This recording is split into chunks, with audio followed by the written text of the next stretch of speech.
This episode contains material that might be triggering for some. If you need to stop the podcast at any time to take care of yourself, please do so. If you need support, you can call the 24/7 National Suicide Prevention Lifeline at 1-800-273-8255.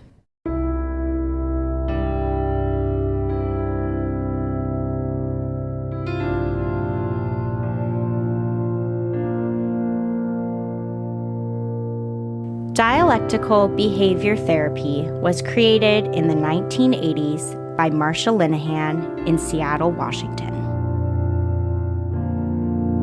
Today, DBT is taught all over the world. We're two therapists who believe everyone can benefit from DBT skills. I'm Kate. I'm Michelle. And this is DBT and Me. Hey everyone. Hi everybody. So, I have no idea if this actually sounds different in the recording, but FYI, I'm in the closet today. Kate is in my closet, you guys. We are physically recording together For the at my house. First time since March of 2020. Yeah, it's pretty crazy. We counted because we're weird. And eight episodes is the total number that we recorded in person before a pandemic happened. And then we recorded a bunch of stuff that sounded real bad. Thanks for sticking with us. And then we've just continued recording separately because it's quite convenient when we live about 45 minutes away from each other. At least, depending on how the traffic is going at the time. So it's bizarre, but also perfect in a sort of symbolic way, because despite the fact that I apparently thought this was true since last summer, because not doing good math, but this is our 100th episode. Which I can't believe. I know, 100th episode, between all the Q&As and then all our, I suppose you could say, our legitimate episodes, our real episodes. Yeah, not little announcements or the closing moments that I recorded separately, because, again, see the thing about the episodes, it's had terrible sound quality. So 100th episode in person. I welcome any and all jokes about my being in the closet since I started it. Because I haven't been since I was maybe 16. Seems a little weird. But yeah. And today we're talking about depression. Right. Here we are being like, yay, we're so excited! And we have kind of a downer of a topic. A little bit of a downer of a topic. But also really, I don't know, I guess I'm a little surprised actually that it took us this long to get around to depression, considering, I don't know, I have almost no clients that aren't depressed, along with anything and everything else, right? Mm-hmm. Like, there's a lot of depression in the world right now. So, very similar to how we did in the episode where we talked about BPD and addressing specific skills to go along with the different symptoms of BPD, we're going to do that except for with the depression symptoms / criteria, right, for getting the diagnosis. So, yeah, the hope is that somewhere in there you'll be able to find some things that are helpful for you if you, like millions and millions of other people, are dealing with depression. Trying to think if there's anything else that's pertinent. Don't diagnose yourself based on this episode. Yes, we say that every time. Yep. Don't do that. And also, this is, like everything else Michelle and I do, this is sort of take what works for you, right? So some of these symptoms may resonate for you even if you don't have, diagnosed depression. So just listen and see what clicks and what might need to show up in your life. And yeah, I think that about covers it. Yeah, before we dive into the different criteria, I'm just going to share a little bit about different kinds of depression, more so than maybe some of the other mental health diagnoses that we've talked about before. I mean, we just talked about anxiety, the very last episode that we did. And anxiety is a very common human experience. Yes. We all feel anxious at times, even if, like Kate was saying, you are not diagnosed with any specific anxiety disorder or meeting full criteria or that kind of a thing. But yeah, I mean, we've talked about, trying to think of everything we talked about, a little bit about ADHD just a few episodes ago, PTSD, borderline personality disorder, like you mentioned. we've talked about all these different diagnoses, and yeah, we say it every time. Don't diagnose yourself. And especially with depression, this is really also, like anxiety, part of the human experience. Yes. We all experience times of depression. So even if you've listened to some other episodes of the past, you're like, no, definitely don't have PTSD, definitely don't have BPD or whatever it may be.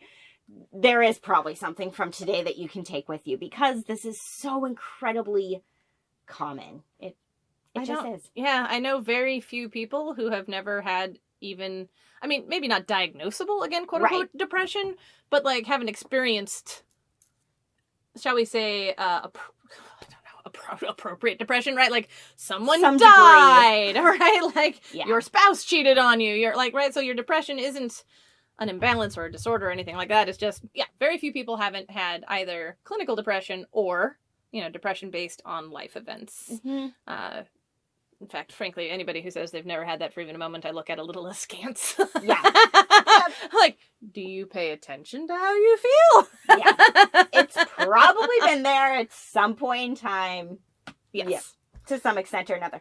So when we're talking about depression, there are really two different kinds of depression. And all of this, like when we typically talk about mental health diagnoses, this is all based off of criteria from the Diagnostic and Statistical Manual of Mental Disorders, the DSM. DSM-5. DSM-5, the most recent edition from a few years back. And in the DSM-5, they talk about major depressive disorder and persistent depressive disorder. So we wanted to talk briefly about the differences between the two before we dive into specific criteria. And the criteria that we're going to be talking about is going to be criteria for major depressive disorder. The key distinctions between the two is honestly the length of time is a big distinction. So with major depressive disorder, the length of time that you, I suppose, need to be depressed, it sounds really bad, but the length of time that you need to be experiencing depression to qualify for that diagnosis, if you will, is 14 days. So basically 2 weeks, pretty much every day, you feel depressed and experience at least 5 of the 9 things that we're going to be talking about today. So that's what we're looking at. It's a shorter length of time, but the depression is normally pretty acute. It can be pretty severe. Yeah, exactly. Intense depression for basically 2 weeks at least. You can certainly be depressed for longer than that, but that's the minimum amount of time to qualify for a major depressive disorder diagnosis. Now, with persistent depressive disorder, the key word there is persistent. So we're looking at longer term, more chronic depression with that diagnosis. So for that one, the minimum length of time is 2 years. Yeah. 2 years where you have felt depressed nearly every day, which is a very long time. But unfortunately, many people experience this. Hi. Yeah, kids experience this. And the criteria is a little different for that one because the severity of the depression may fluctuate over the course of those 2 years. You may have times where you're pretty extremely depressed and then times where it's more mild. Background. Yeah, more in the background, but the signs of depression are still there. You're still experiencing them, even if it's not to a large extent. So when we're talking about persistent depressive disorder, so many D's. So many. I know, it's a tongue twister, right? So I just said that for major depressive disorder, there's 9 criteria. For persistent depressive disorder, there's 6. And in order to qualify, you only need to experience 2 or more out of those 6 over, again, the course of 2 years to qualify for that diagnosis. So the threshold is a little bit lower, you could say. Again, the depression might not be as severe, but it's longer lasting. So, we're going to be talking about the 9 criteria for major depressive disorder today, though some of these criteria are certainly part of the persistent depressive disorder diagnosis as well. So just to be clear about what we're discussing. About. Yeah, exactly, what we're talking about. The other thing that we wanted to mention before we dive into the criteria is if what we talk about today resonates for you, or if you have already been diagnosed with depression, or if you know before we even dive into talking about the criteria, yes, Kate and Michelle, this is something that I am going through currently or have gone through before in my life. I am familiar with depression and I struggle with it. And I want more resources for how to cope with the struggle that I have with depression personally. We already have an episode about depression recorded in our other podcast called The Couch and the Chair.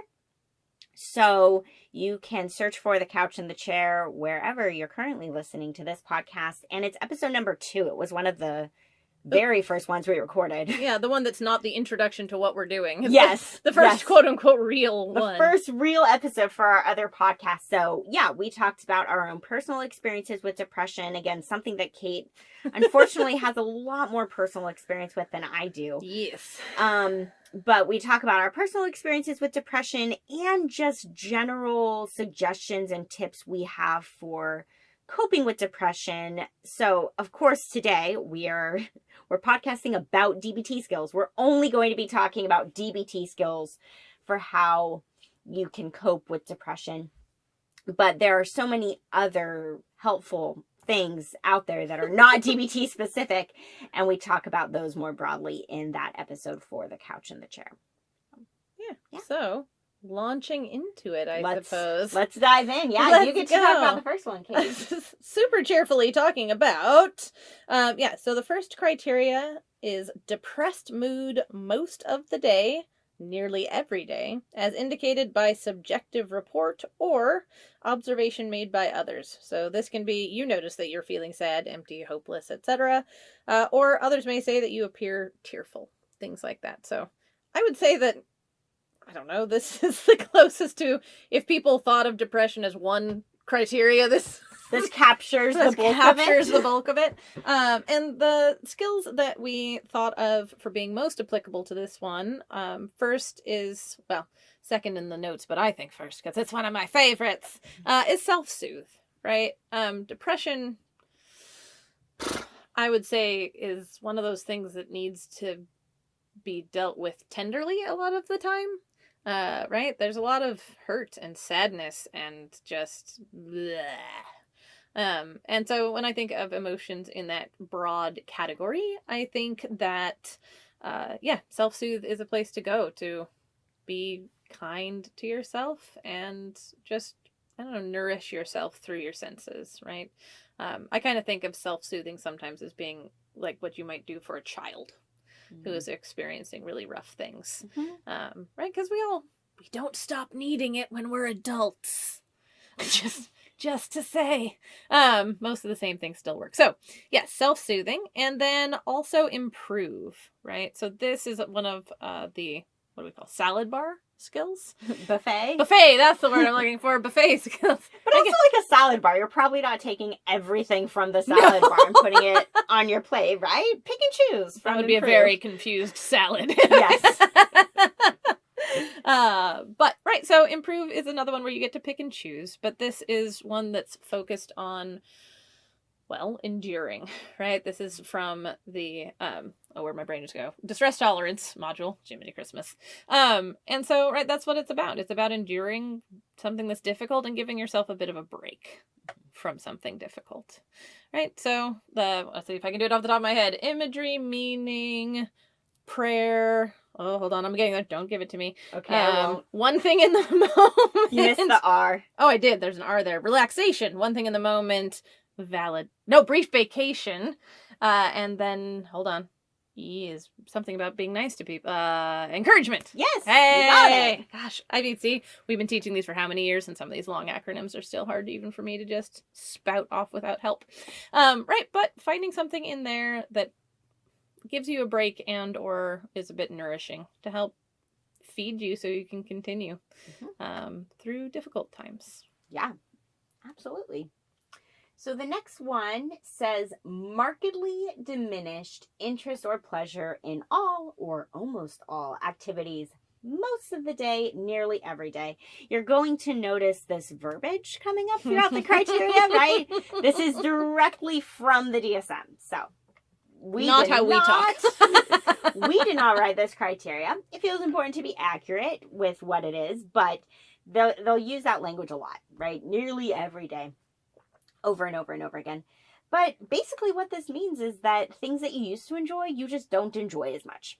That place that you typically go to, that you look forward to going to, maybe you're not looking forward to going there like you typically would.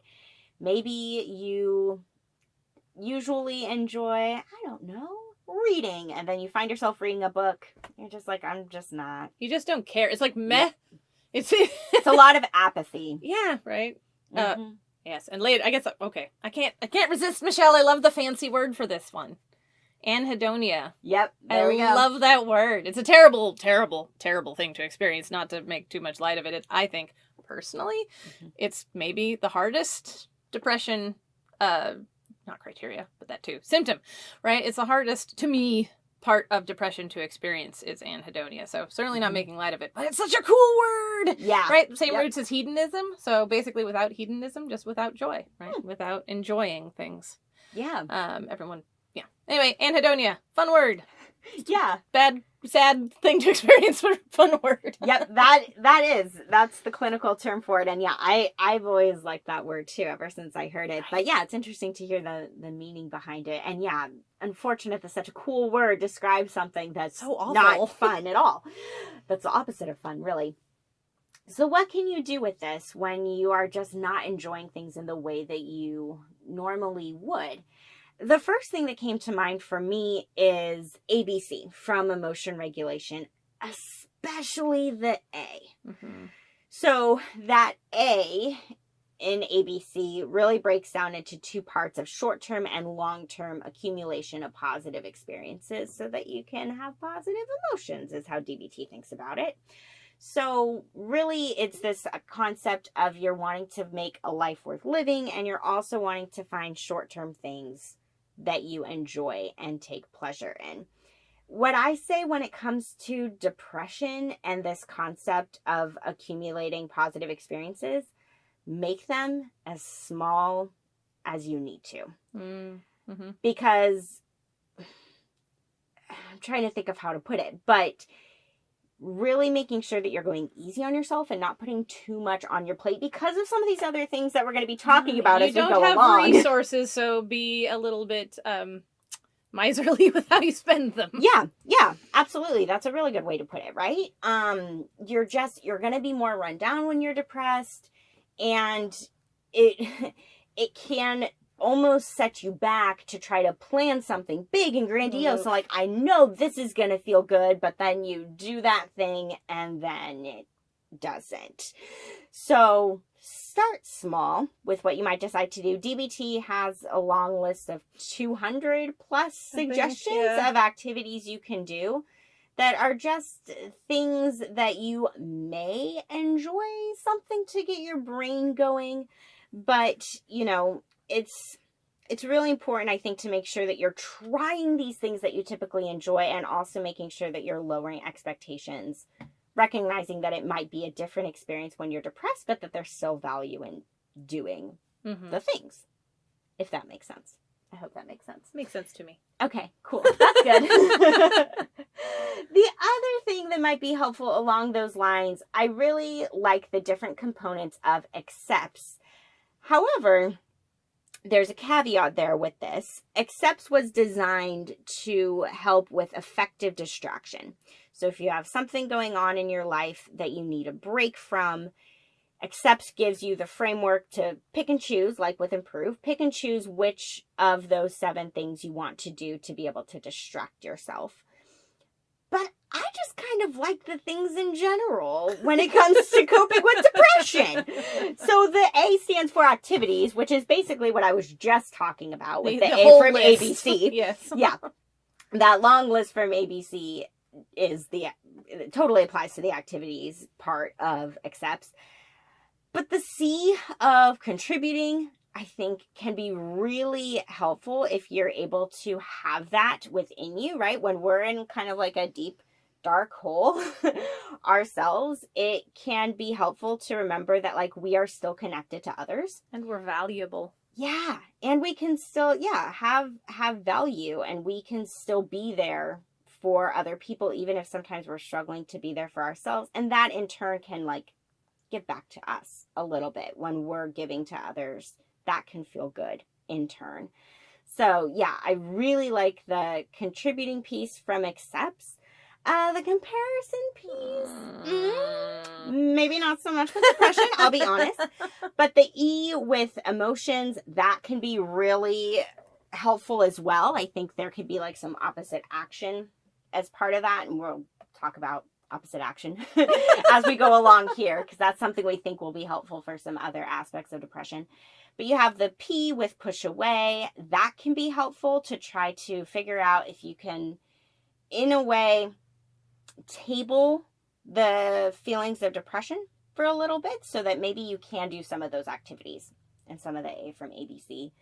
The thoughts part of it, which Kate loves, that again, just maybe something to get your mind off of, especially if you experience a lot of rumination when you're depressed. So your mind just keeps going on a loop. Churning. Yeah. Yep, churning. That's a perfect word to use for it. Thoughts might be able to get your mind on a different track. I don't know actually how I feel about the sensations part of accepts for depression. Yeah.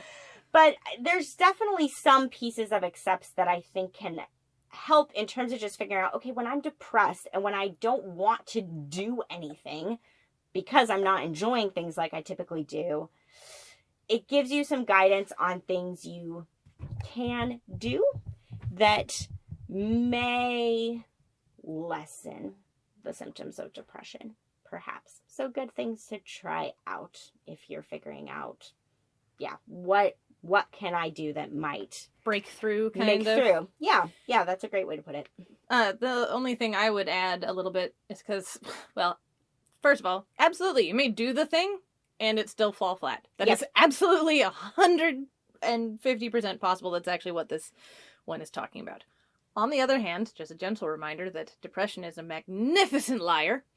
And it'll sometimes do a very good job of telling you that that thing is not going to be fun. Just don't even bother. Yeah, don't even bother. Do it. You're not going to be happy. You're not going to enjoy yourself. You're going to wish you didn't go. Right? Like, it'll do a really good job of fighting back. But then if you do the thing, sometimes it actually is fun. Again, this is talking about when it isn't. So not trying to undermine this, the actual anhedonia, because that is its own thing. But sometimes depression will try and pretend that you have anhedonia. But if you can push, right? Like, just do it, right? Yeah. Theory of things.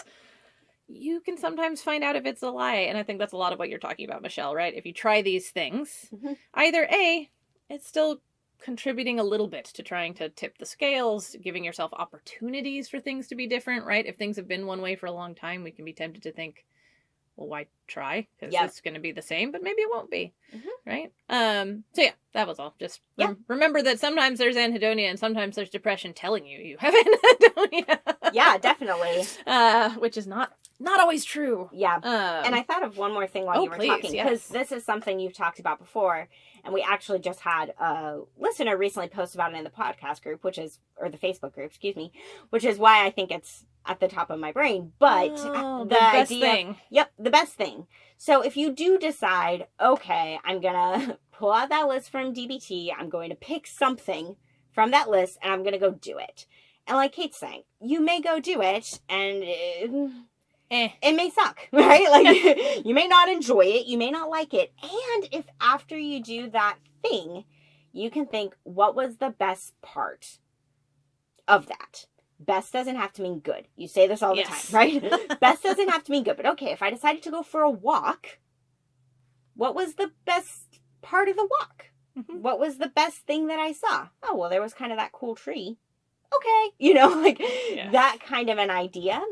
So that, as you were saying, it can really start to tip the scales a little bit of, I'm going to be intentionally on the lookout for something that better than the rest. Yeah, I was about to say something good, but again, the whole idea is, doesn't have to be good. It just has to stand out. Yeah. In some fashion. I like that you bring that up, because if you're doing it at the end of your day, so maybe not about the specific activity, but just about your day as a whole, You might. I hypothesize that with some frequency, the thing you tried to do may end up being the least shitty part of your day. Mm-hmm. And that can help you see the value in it too, right? If you're like, well, in the moment, I didn't feel like I was enjoying that at all. But looking back over my day, that was the time I disenjoyed the least. That was not an English sentence. Disenjoyed, but right. Hopefully the point got across, because that was not a word. Right. Like, this is the part I hated the least. Mm-hmm. Right. So I like that. Thank you for thinking of that. So the next criteria is significant weight loss when not dieting, or weight gain or decrease. Oh, jeez. This is weirdly worded. Mm-hmm. All right. I'm going to try and pretend there are periods instead of commas. Right. So significant weight loss when not dieting or weight gain, or decrease or increase in appetite nearly every day. So this is basically, has your relationship to food changed significantly? Right? I either want a lot more of it or a lot less of it, and this could be causing me to gain or lose weight, depending. I think most of us know whether we are people who tend to eat more or eat less when we're depressed or anxious or stressed in whatever way. So this is just that, but maybe turned up a little bit. Mm-hmm. Right? So that's the criteria. Perhaps unsurprisingly, one of the first things we think about is please. Right? Please is all about tending to your body, right? Because everything lives there. It's all in your body. All of it starts there, ends there. There we are, in our body, right? So, I don't know. It's almost like babysitting yourself a little bit, right? If you look at please as almost a, I don't know, checklist, but not mandatory that you check them all off, just that you're paying attention to them and making a reasonable effort. This can help you remember, right? Like if you're looking at please and you're looking at the eating part, you can be like, oh, it's 6 p.m. and I haven't eaten today. Do I feel like eating? No. Do I need food to run this human body? Yes. Okay. I guess maybe I go eat some food. Right? Or similarly, if you reach 6 p.m. and you look at your please checklist and you're like, I haven't stopped eating for more than 5 minutes since I woke up today.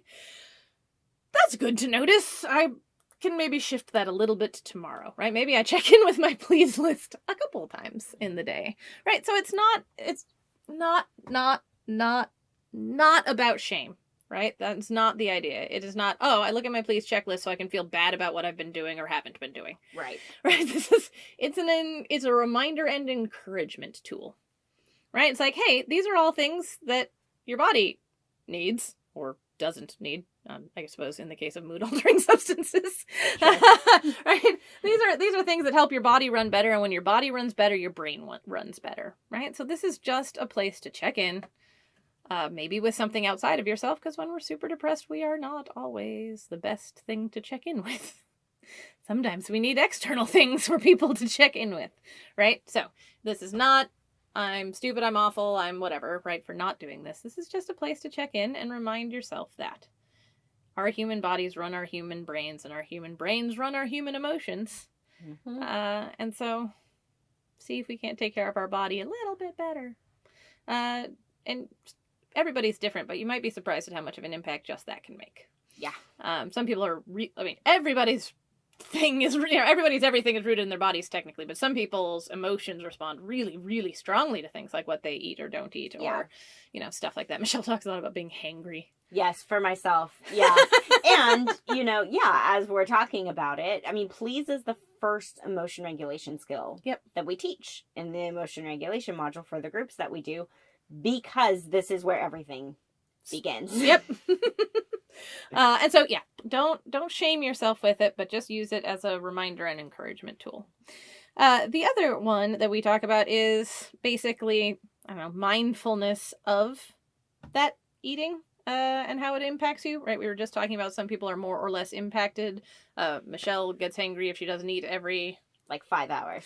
Right. And I have had struggles, especially in the last 3 years with eating. So I will sometimes be that person that gets to 6:30 at night and is like, wait, have I eaten? Right. Hang on a second. Let me go over my day. All right. So it's just paying attention, right? This is really mindfulness of your body and how it reacts, right? Okay. Yeah. I ate everything I could get my hands on yesterday. How am I feeling today? How was I feeling yesterday? Right? Did I actually feel better? Did I feel worse? Was that emotional? Was it physical? What if I pay attention while I'm eating? Is that a pleasure that I can tune into and use to fight my depression? Is it an ungodly, horrible experience and I'm now going to have to force myself to do it? Right? This is not like so many things, this is not a thing about right or wrong answers. Right? Mindfulness is never about right or wrong. It's just observing, describing, and participating. Right? We're just noticing. It's noticing. Because then you can do things with that data. Right? If we don't know how we're being impacted by the choices we make, we don't have any particular reason to make different choices. Yep. Or persist in that choice if it turns out it's serving us well, right? So just tune in, pay attention, and see how your body and brain react. Yeah. Along these lines, I'll do a bit of personal sharing. I'm of the belief that depression or not, I hope anyways, that more or less this is a universal experience of having a go-to food. Oh, yeah. So for comfort me, food. Yeah. Something that it's like, okay, even when I don't feel like eating anything else. Top ramen. I'll eat this food. That's what it is for you? Yep, top ramen. Yeah, top ramen would be on my list too. For me, it's Caesar salad. I don't know why, but I will always eat a Caesar salad if it's put in front of me. How do you eat Caesar salads without me? Every time you've ever opened a Caesar salad around me, I have to open the spice packet for you. That's true. I struggle to open the spice packet. I've gotten better. Have you? But all right. That's what I would always bring to our DBT group potlucks at the end. I would bring Caesar salad and Kate would help me open the little spice packet that's in the particular salad kit that I buy. But that's my go-to, is Caesar salad. I'll always Yours eat is it. healthier than mine. Sure, I guess that's true. More nutrient dense. Right? Yes, I'm trying we to can say avoid that. saying healthier or unhealthier, Yeah. but I'm not. My body is not getting as much Yeah. from top ramen as yours is getting from Caesar salad. But I love top ramen too. But the reason why I bring this up in the context of us talking about depression is because if you err on the side of when I'm depressed, I lose my appetite and I don't want to eat. Mm-hmm. If you have a sense of what's my go-to food, what's the thing that, yeah, when nothing else sounds good, most of the time, this thing sounds good. Mm-hmm.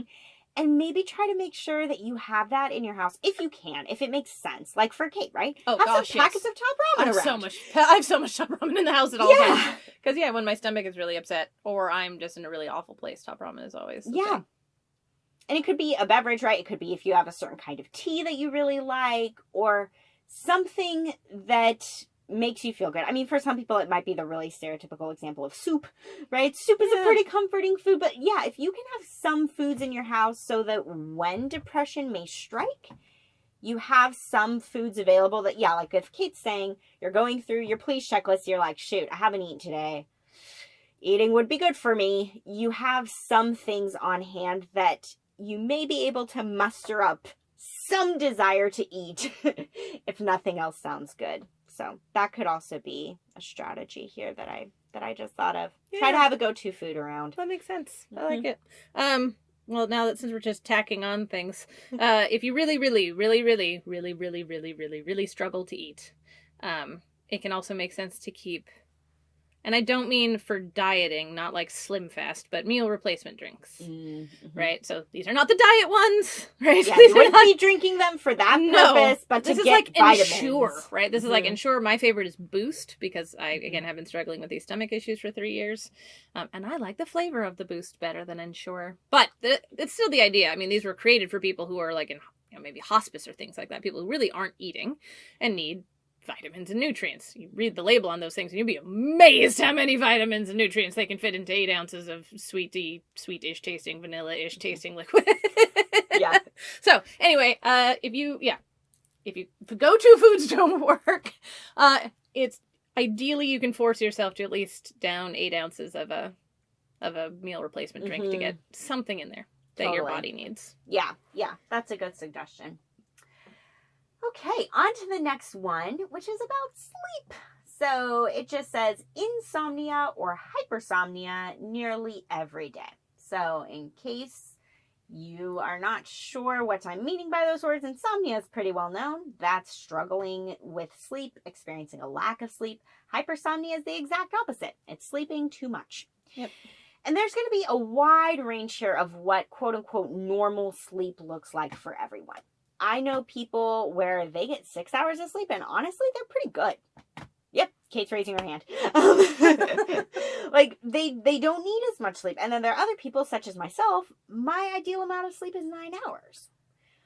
So it may be, which I don't get anymore as a mom. No. Let me say that. I average 7 hours a night and I feel quite proud of that with having a 6-month-old.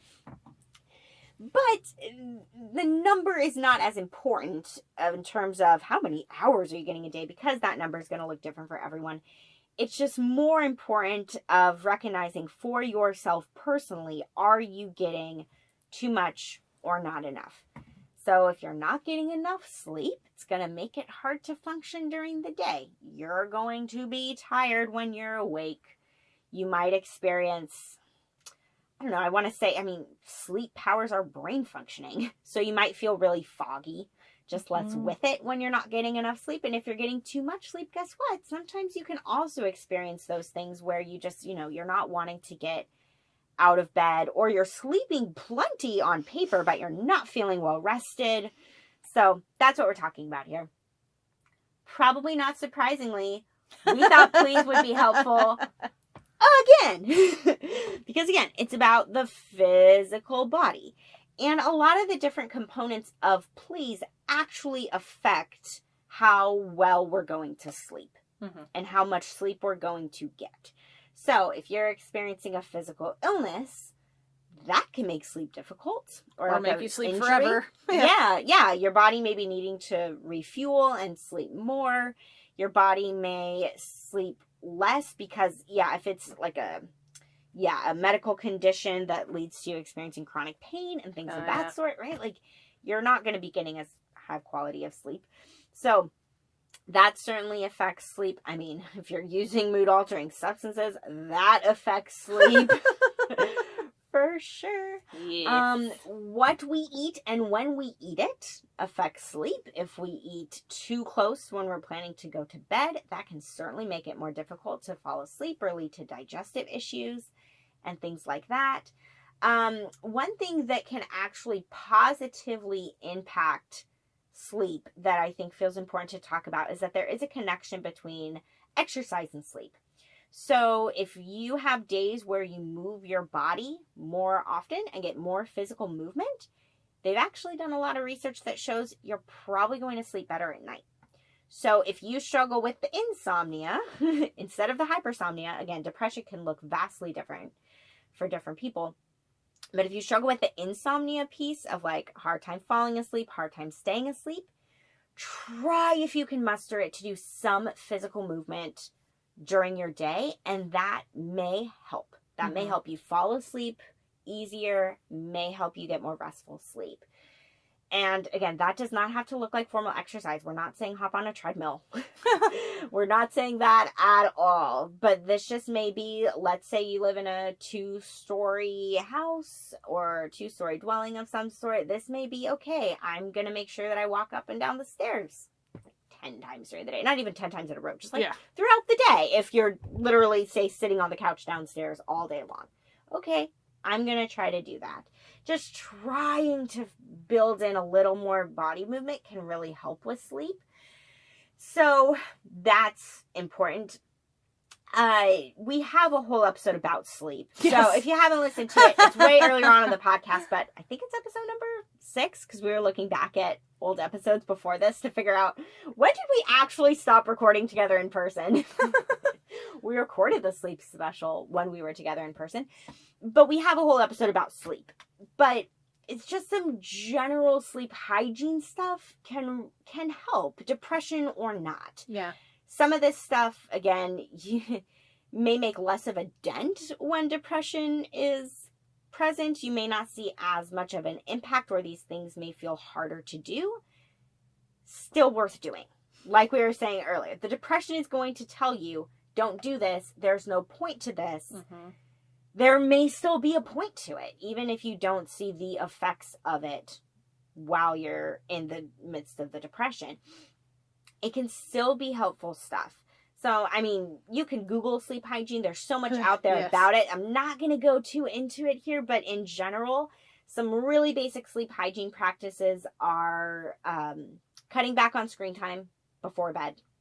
That's a big one. And also trying to not only have a general time of day where you get up in the morning, but also having a time of day where you go to sleep consistently. So consistent time to go to bed, consistent time to wake up. With depression, it can throw this all out of whack. And even if you are, say, waking up in the morning and you're like, I don't feel like getting out of bed, still try to wake up, if you can, around the same time each day. Even if you're just going to stay in bed and not do anything. Still try to wake up and try to stay awake. Same thing if you're experiencing the insomnia at night. Okay, I'm going to try to go to bed at the same time each night. Even if that means I'm not going to be falling asleep for a while, I'm still going to lay down on my bed around this time every night. That's important. And if you are struggling with the hypersomnia side of things, a good rule of thumb can be, okay, during the day, I'm not going to be in my bed. This is also a common sleep hygiene practice, is that beds, in an ideal world, would only be used for sleep and sex. And sometimes that doesn't always work, right? Like, I lived in a dorm room in college. My bed was my only place to be. So if I was going to read, I was going to read in my bed, you know. If I was eating, I would eat in my bed. So I understand that for not all circumstances will this work, but most people have a couch or a chair in their home, some other place they can be. So if your temptation is, I'm just going to sleep all day, stay in bed all day, try to only be in your bed during those hours that you've decided of when you're going to fall asleep and when you're going to wake up. Other than that, be on the couch, be in a chair, be somewhere else that's not your bed, especially if you're prone to the excessive sleep side of things that can come with depression. So those are some recommendations we have there. Speaking of words that most people aren't going to know, or maybe not most, maybe that's not fair, but yeah, I think the these next are weird. one is the tongue twister criteria. So the next one is psychomotor agitation or retardation nearly every day. Let's see if I can explain this well. This is, so psychomotor, that's, movement, but movement that's being caused because of what's going on in your mind, right? So this is psycho piece of it, right? Like, this is not like, yes, I'm running every day because that's my exercise plan. Right? This is like, your depression causes you to move a lot, excessively, maybe even too quickly, right? There's a lot of Yep, go. That's the agitation yes, side of things. Agitation too, right? Maybe you're fidgety, maybe you're bouncy, maybe you're, right? It doesn't have to be like, it's not Tigger, right? Like happy movement, right? But it is just a lot of Can't sit still. Yeah, can't sit still. Yeah, just think of someone being agitated, but what that turns into for motion, right, in your body. And the or retardation is taking the quite literal definition of the word to retard, which is to slow down, right? So psychomotor retardation is that you're swimming through soup. Yep. I used to tell clients, like, you're moving through mud. Jello, mud, right? Like, you might notice. Some people don't always notice that this is happening. Some people have other people notice. I'll speak for myself. When I was hoping you would. Yeah, when I was going through, after I had the miscarriage that I had 2 years ago now, which doesn't seem that long ago, but I remember that the day after the miscarriage, 2 hours of time had passed, and I literally had unloaded the dishwasher. And that was all I could remember doing during those 2 hours. Yeah. I did nothing else. You were just moving. I was just moving so slow. And I remember trying to make the bed, and it physically took more effort to make the bed. Like, my body was literally moving differently. Yeah, sluggish, but in a really deep way. Yeah. Right? This isn't the You'll sluggishness that you when you feel it. You're not going to perk up as you get more awake, right? Like, this is just, you're moving through sludge. Everything just takes more time. More time and effort. Sense too. Yeah. Yeah, more time, more effort. You're moving slowly. Maybe even you're talking, speaking more slowly, things like that. Yeah. So here's my I don't know, guilty confession, which is this time Michelle typed out the notes and I was looking through this and I'm like, well, I think I know what she meant by saying opposite action for this one. So tell me if I hit it on the mark, Michelle. I will. I thought I read through all of them before and I was like, yep, all those make sense. And I'm looking at this go, wait, what? So, right, opposite action is about doing the thing you don't feel like doing. Mm-hmm. Right? That's really in the end. I mean, you don't want to do opposite action all the time. Sometimes the thing you're feeling and wanting to do is appropriate. Correct. Good. Yes.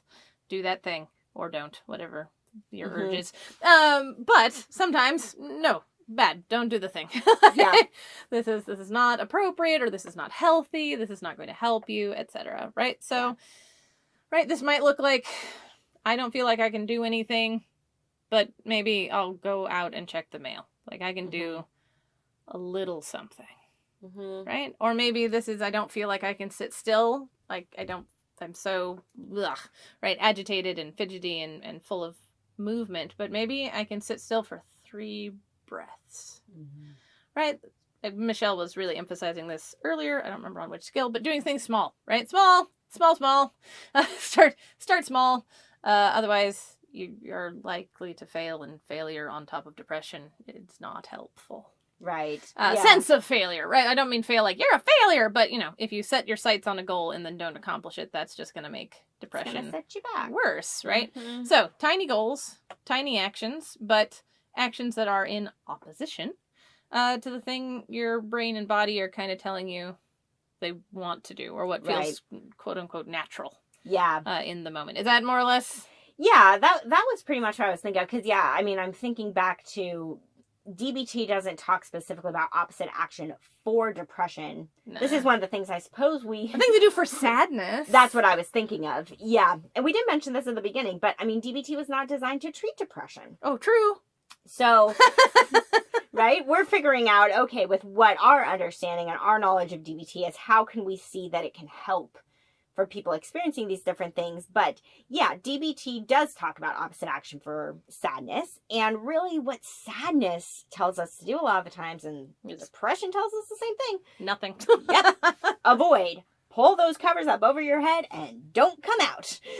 Yep. That's what it tells you to do. And especially if you're experiencing the retardation side of this, the slowing down that we were talking about, you are going to probably want to avoid things even more, because it just takes so much more effort. Everything feels heavy. It feels so heavy. So why would you want to do it, right? And when you're practicing opposite action to sadness, not that I have those specific notes in front of me right now, I don't, but off the top of my head, that's the general rule of thumb that DBT was talking about, is don't hide.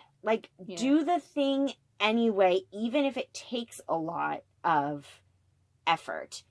Because if we do something over and over and over again, there's a term for this that I can't remember, like a psychology term, but it's like when we repeat something, right? It gets easier as we go. Okay, yeah. Kind of inevitably, right? Like when we do something a 10th time, it will probably feel easier and more natural than what we did at the very first time. Yes.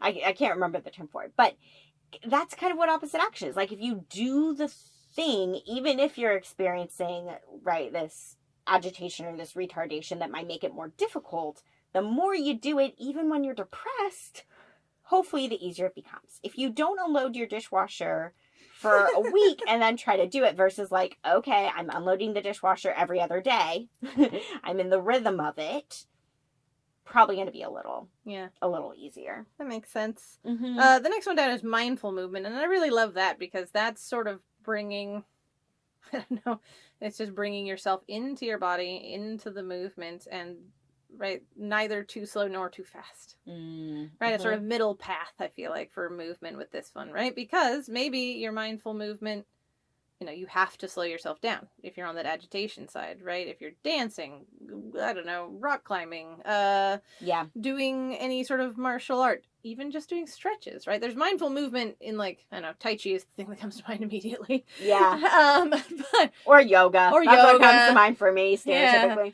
Yeah. But also, instead of just mindful movement, this can be mindfulness of movement as well. right? And so almost any movement you want to have this count for, right? Like making the bed. Yeah. Uh-huh. Sorry, I hate making the bed. The difference between Kay and I, right?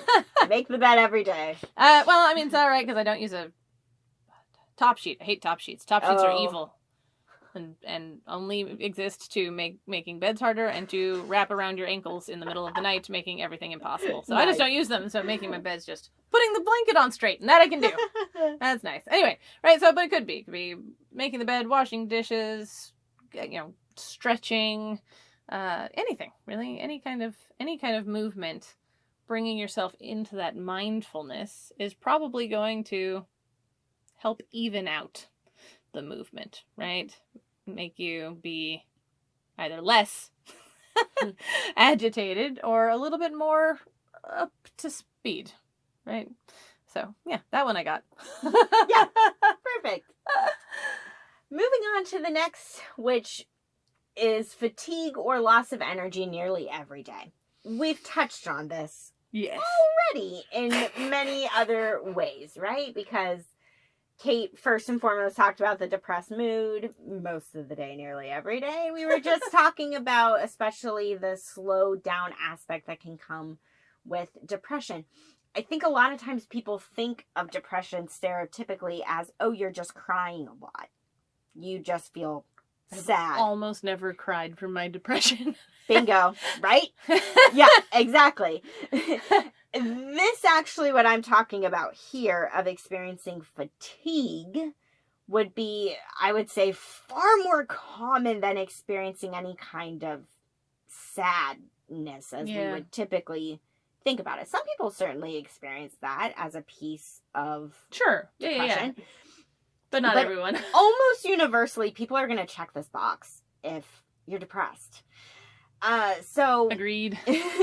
We've touched on this already quite a bit, and so I'm just going to be repeating some of the skills that we've already talked about that we think could really help with this aspect of depression if it's something that you experience. Self-Soothe is going to be really great here. The activities that you can do with self-soothing can be so accessible, is the best way I can think of to put it, right? The stuff for accepts can take a lot of work. For example, the stuff for improve take even more. Well, it depends, right? Like it's not as mental much effort. But yeah, it's more mental effort. It might be really hard to get to thinking some of those things if you're really depressed. But self-soothe is like putting on a lotion that you like. Snuggling in a blanket. Like sometimes all of these things that depression tells you to do. Cuddling your teddy bear. Cuddling your teddy bear. Yeah, listening to music that you enjoy. Like self-soothe hopefully does not take too much effort. Yes, Kate? Oh, well, so just for the smell one, I don't know if anybody has ever done this, but it can be really fun to put just some herbs, fresh or otherwise, or citrus or other things like that in a pot of water on the stove and just have it simmer. Oh, yeah. And it just fills your house with the smell of whatever you put in there. And smells can be very powerful in changing our mood. If you do essential oils at all, especially, citrus, like you're talking about, citrus boosts our mood. Yeah, like, we don't have to really try. It just does. I was entertained. I did one the other day that was like, what was it? Fresh rosemary, thyme, and sage, and then lemon slices. And I was like, that smells really good. And I was like, actually, that really does smell good. So I ended up straining it and adding honey and basically drinking it as a herbal tea. Lovely. I was like, I wouldn't have told you that I liked something that herbal, but dang, that tasted good. So there you go, multi-purpose. Yeah, totally. Yeah. It can be really smell and taste. Yeah, you can definitely use multiple senses at once. Because the whole reason why self-soothing is effective is because it's a bottom-up process. Yeah. You do something with your body, and then in turn, it may affect how you're feeling mentally or emotionally. So self-soothe can be good for, I don't know, just really meeting you where you are with feeling fatigued and trying to do something to comfort yourself while you're feeling tired. I'm going to be weird. Yeah. Not tired. Oh, Well, Okay. because tired and fatigued are different. That's true. Tired is Tired's, like, much sleepy. more temporary. I feel like Yeah. fatigue is more. I feel like sleepy is I want to go, like, or like tired is I want to sleep. Right? Like I didn't sleep enough or whatever. And fatigue to me is so It's like deep more and consuming. physical, right? It's like I can't do stuff. I may I may not be sleepy at all. Like there may not be an urge to nap even, but it's just bleh. Yeah. I appreciate that distinction because you're right. As soon as you said not tired, I was like, oh, you're right. Yeah, because It's I can more feel than tired without tired. feeling fatigued, and I can feel fatigued without feeling tired. Yeah, good point. Anyway, yeah. Yeah, no, thank you for that. Yeah, that's a good distinction there between those two things. The second thing we thought about for this, we keep coming back to it because it really is a good go-to skill for depression is please. Notice if any of those aspects of please might be contributing to the fatigue that you're experiencing. Maybe some of them are, maybe some of them are not. But if your please skills need a little bit of work, just in general, you're going to feel more run down when you're not taking care of your physical body. Yep. You're going to be more vulnerable to experiencing fatigue. So making sure that you are taking care of your please skills in a lot of the ways that we've already talked about so far, that can really help combat fatigue. Yeah, that makes sense. All right. Next one is... Oh, such a downer. I know. Such a tough one. And I feel this one in my heart place. Mm-hmm. It says feelings of worthlessness or excessive or inappropriate guilt, which may be delusional. That sounds nice. Nearly every day. I don't like their wording. I know. They said it in the DSM. They gave an example. But I think they were basically like, you could have all this evidence to the contrary that, like, Yes. you're not worthless. Oh, sure. You don't need to feel bad. Yep. And yet, And yet. you're still going to tell yourself you've done all these things wrong, even if you haven't. All right. Kind of Well, an idea. I'm not... But yeah, I don't like the choice I of don't like the wording either. delusional thing because I don't want to think I spent 20 years of my life delusional. That's a strong word. It is a strong Delusional. I'm just like not reality based. word. I understand With there's no synonyms, evidence. but can I just switch it around in there just a little? Because anyway, right? So this is, I would say if they were gonna say hating yourself, but in technical terms, that's kind of what this one's all about. Mhm. So, first and foremost, despite the fact that maybe you're delusional, this won't work. Jesus, I hate that term. Anyway, this check the facts, right? Check the facts. All right, let's see. I will talk from personal experience. I could have done this for much of my life and had it not like work.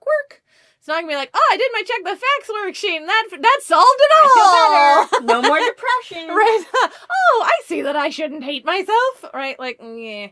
But like so many things here, it's about small improvement. It's about improvement maybe over time. It's about chipping away. Right? At that solid foundation of self-hatred that many of us may have. Right? And so check the facts, even if you're just like, yeah, but at the end of it, which I understand because that would have been me. It still has a place, right? You're still basically having to write down the evidence that you're not a terrible person. And we process things differently when we write them down than when we just think them. It's a powerful thing, right? To write down all of this evidence, even if you're consciously dismissing it at the end. Mm-hmm. That doesn't mean it's not having an unconscious impact, right? Over time. So, yeah, check the facts. Thumbs up for that one. And then half smile, willing hands, right? Gentle, small changes. Half smile isn't going to make you stop hating yourself. On the other hand, it does, whether you like it or not, help improve your brain chemistry temporarily, right? Same thing with willing hands. This is very bottom up, much like so much of what we've been talking about today. Mm-hmm. This is, I think, check the facts is the most brainy. Honestly, yeah, because Skill. please is bottom up, Yeah. Self-Soothe is bottom up. And even yeah. with, I don't know, improve and accepts, they're not, You're doing something, and then that's having an the impact. new experience follows. Right? It's not super brain. It's not a worksheet. Yeah, it's not a worksheet. Yeah. Right? So, check the facts, half smile, willing hands, and I think also opposite action here. how do I want to put that? So if we behave like we're worthless, that gives off signals, I don't know, that might lead to us being judged more harshly, right? Like the way we behave, the energy, kind of, right? Not entirely, but it can be harder to gather that evidence to the contrary if you're leaning hard into behaving like that's true. Even if it's not other people judging you, it's just you keeping yourself away from other people because you're this gross, worthless, awful thing that probably ruins everything it touches. If you don't think you're deserving of good things. Yes. And so... you don't pursue good things. Exactly. You don't pursue good things because you don't think you're deserving of them. And then that just further adds fuel to the fire that, like, well, of course I don't have anything good, right? Yeah, I don't have anything good. Yeah. Right. So, opposite action, right? You may be like, well, I'm pretty sure I'm a worthless sack of shit, but I'm going to go to this party. Oh, party. Fucking... gotta hate COVID. Anyway, I want to be able to talk about normal human interaction and not feel like I'm giving bad advice. Party with all vaccinated people who could be wearing masks outside. There we go. Right, but I'm gonna do this thing, right, and behave as though maybe this isn't true about myself, right? And that's just gonna shift what is in your life, what can be in your life. So opposite action too. One of the opposite actions that I think about with this one, which doesn't really fall under please, but is totally taking care of our physical bodies. Whatever this means or whatever this looks like for you. You know, one of the really common things that people experience with depression is just, you know, simple hygiene stuff goes out the window. Oh, sure. Don't want to shower, don't want to brush my teeth. You know, change my clothes. Don't want to change my clothes. Exactly. Do my laundry. Yep. Yeah. Especially if you're not leaving the house, you can really tell yourself there's no point in doing those things. I don't need to do them. But if you are feeling really down about yourself, and then if you actually, I think this would be in line with opposite action, but then you're like, I'm going to take a shower. I'm going to brush my hair. I'm going to put on clothes that I like. And that I feel good in my body and when I wear these clothes, right? Like, I'm going to treat myself. Yeah. As though I have worth or value. Yep, exactly. I'm going to treat myself as if I have worth or value.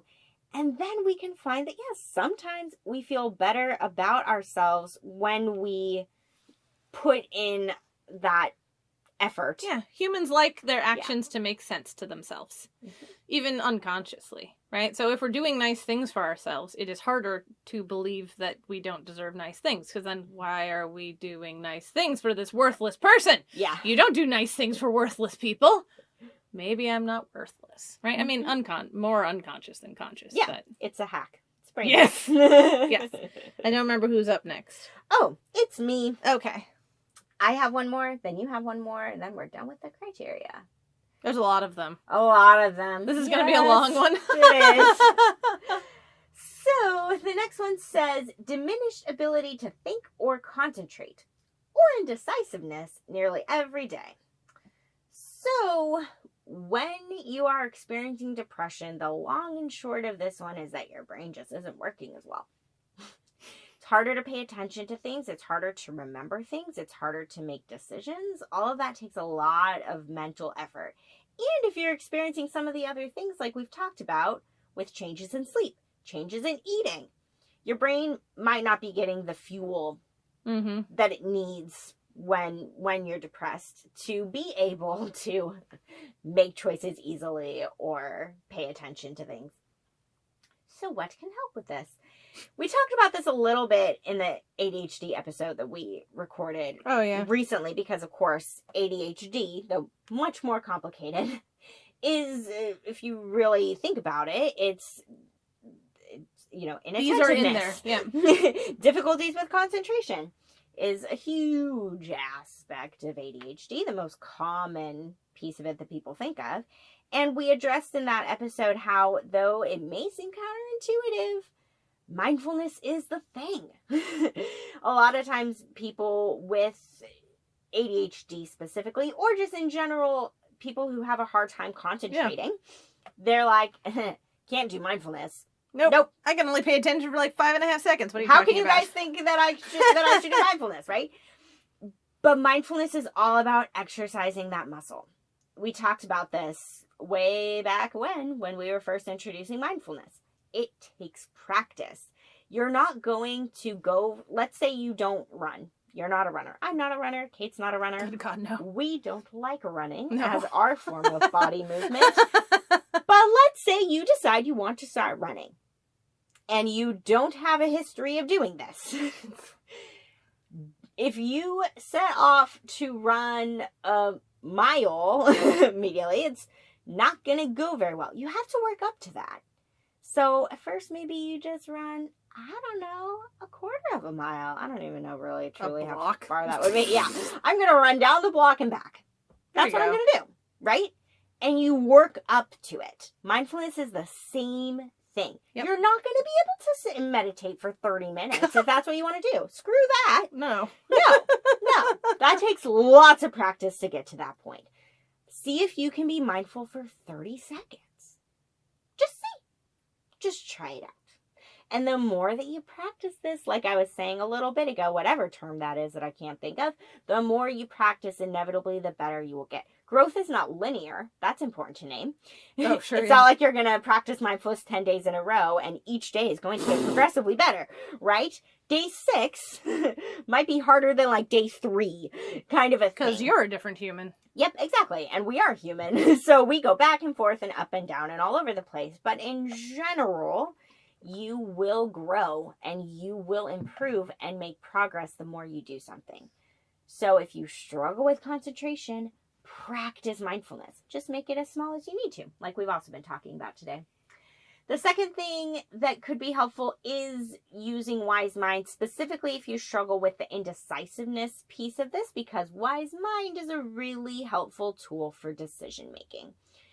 When we have choices to make, we want to consider both what our emotion mind says and also what our reason mind says. So we want to consider both sides of that coin in order to make a decision. When it comes to indecisiveness, there are things in life where we need to make a very quick decision. And we say things like, we say, for dear man, we say, don't dear man passing the salt. Yes.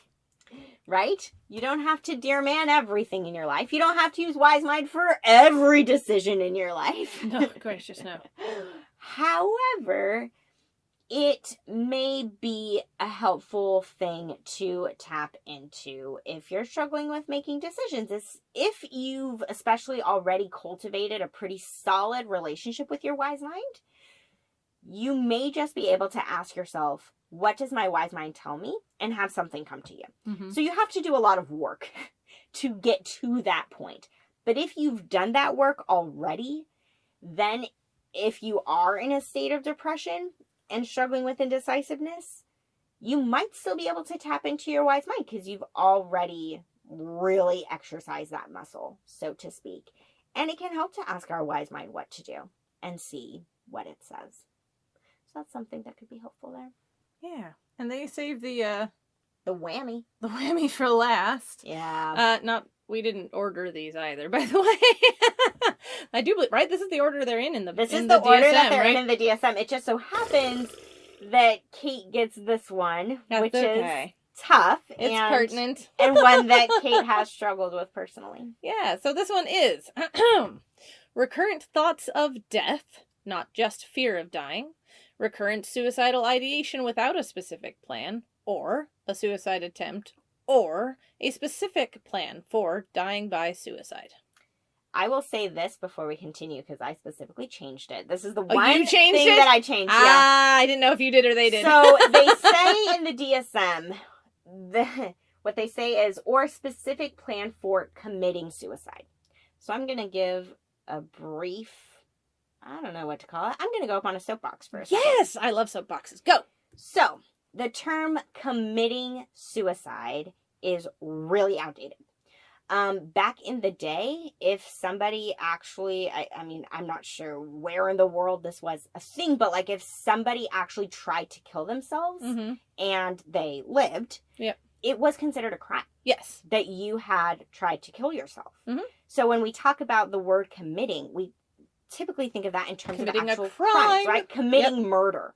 sort of a thing. Committing theft, yeah. All Yep, the things. committing theft.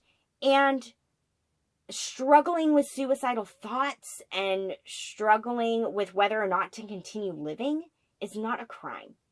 So really try to erase that from your vocabulary when you're talking about suicide. It's something that's really ingrained. Also, don't say succeeded. Yeah. Successfully completed suicide. Like people will say that too.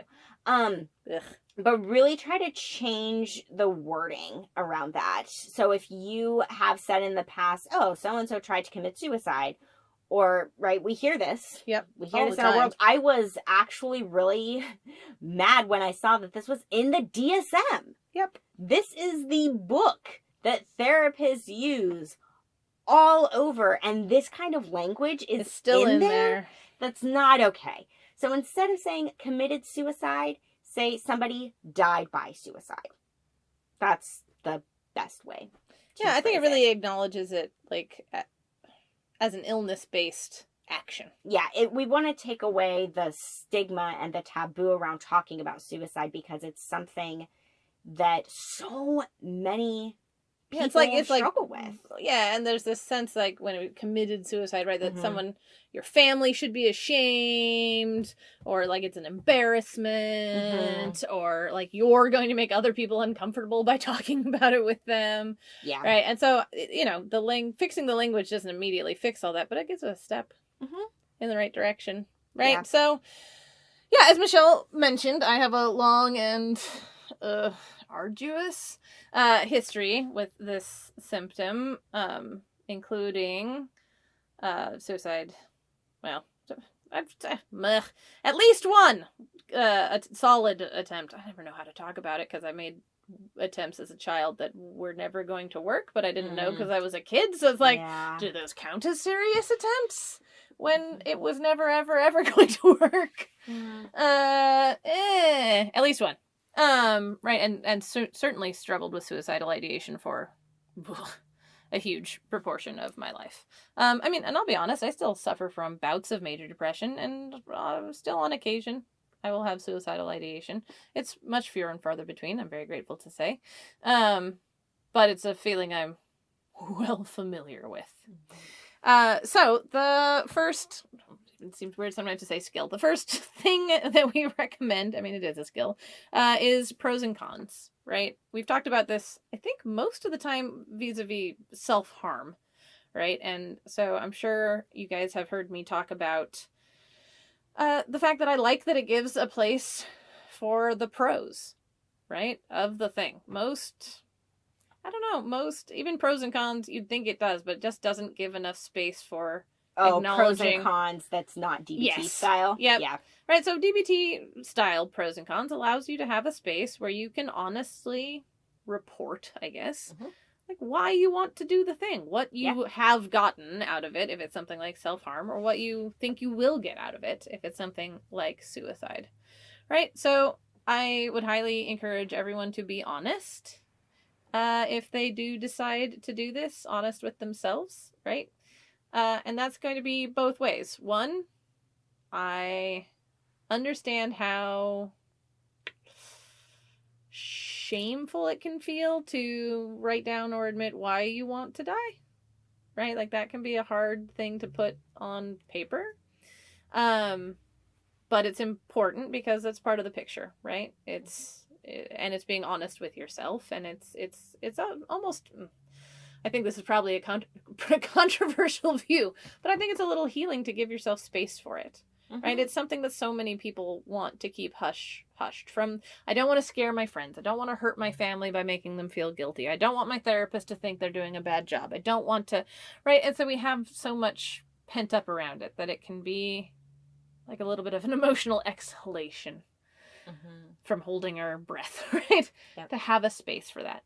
The other side is to be honest about why stay, right? And that, like, spend some fucking time, right? Because depression is a liar, right? So the first time you think to yourself, well, why should I live, right? What's the point? What are the pros of deciding, not to kill myself? Your depression is probably going to be like, there's nothing, no reasons, move along, right? Because let's be frank, that's a big reason why we're thinking about it. Mm-hmm. Right? Planning, maybe even, right?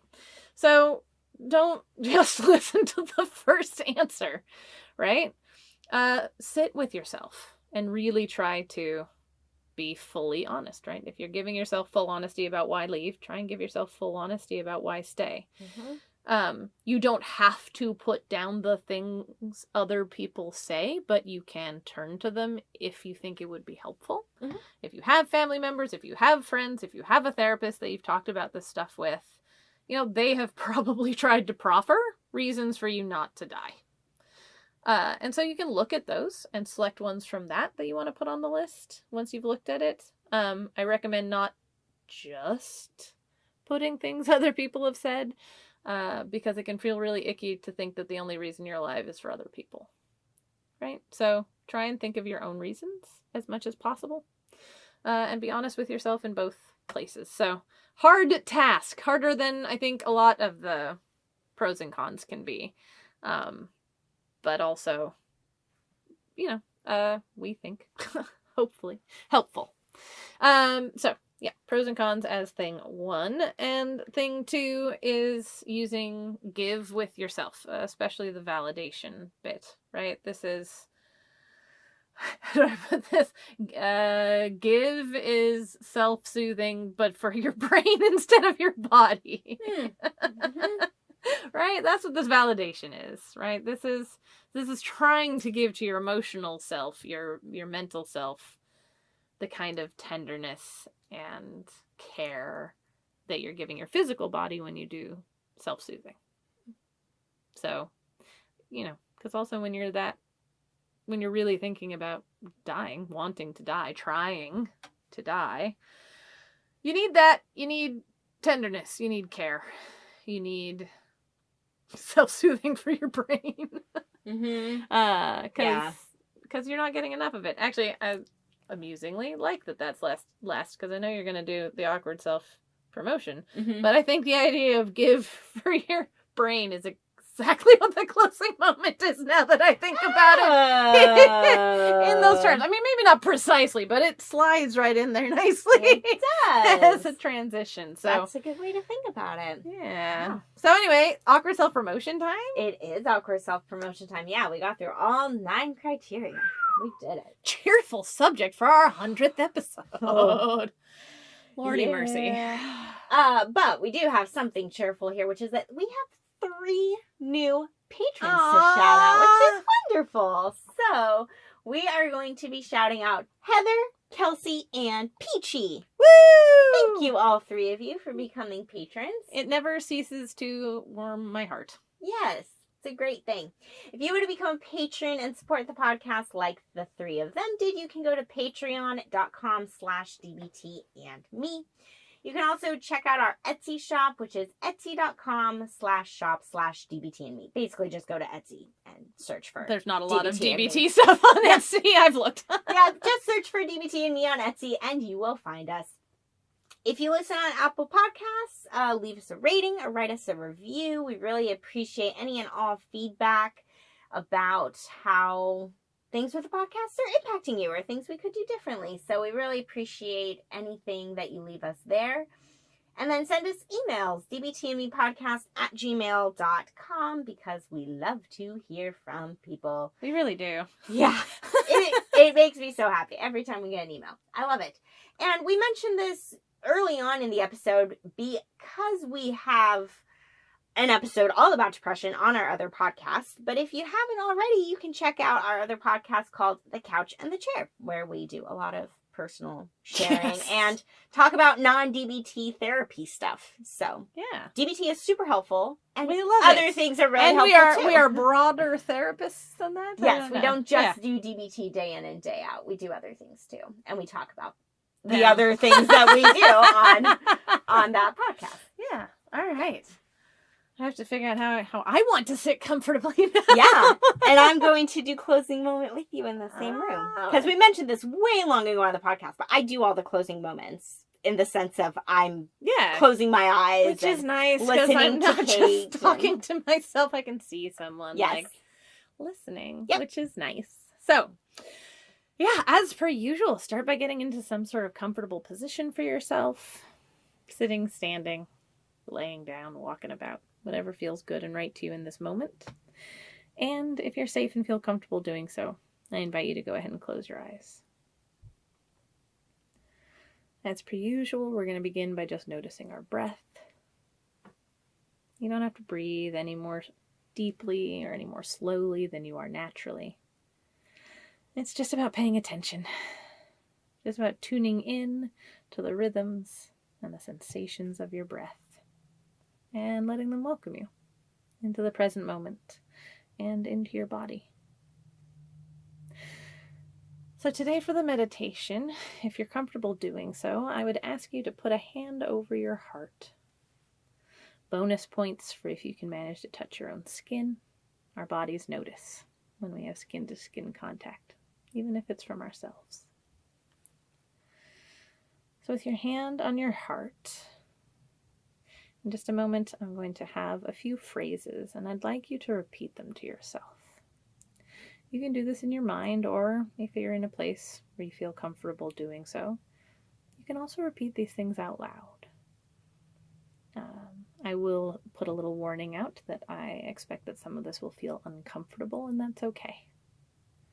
Right? This is a pushback against a lot of the really painful things we say to ourselves or think about ourselves, whether or not you're someone who struggles with depression.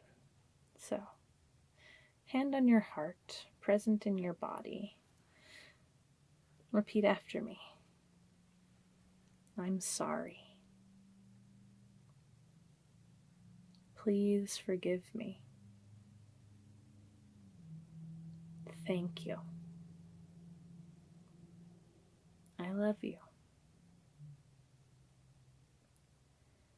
Again, speaking to yourself, thinking about all the harm that you have dealt yourself. Repeating, I'm sorry. Please forgive me. Thank you. I love you. And one more time, sinking into it as much as you can. Whether in this moment this feels fully honest or not, it is still an important thing to try and give yourself. So repeating again, I'm sorry. Please forgive me. Thank you. I love you. Stay in this space for a moment and just breathe. Noticing whatever's coming up in your body, whatever thoughts might be coming up in your mind, whatever emotions may be arising in your heart in response to those phrases. If you're taking away something comforting, try and hold on to it. If it helps in the rest of your day, you might try putting your hand back over your heart to remind yourself of these phrases, or maybe even repeat them again. But for now, you can take your hand off your heart if you're ready. You can stretch or move, whatever feels good and right to your body to help you come back into the present moment and into the room. Thanks so much, everyone. Thanks, everybody. To learn more about us and the DBT skills we're teaching each week, join our Facebook group. Simply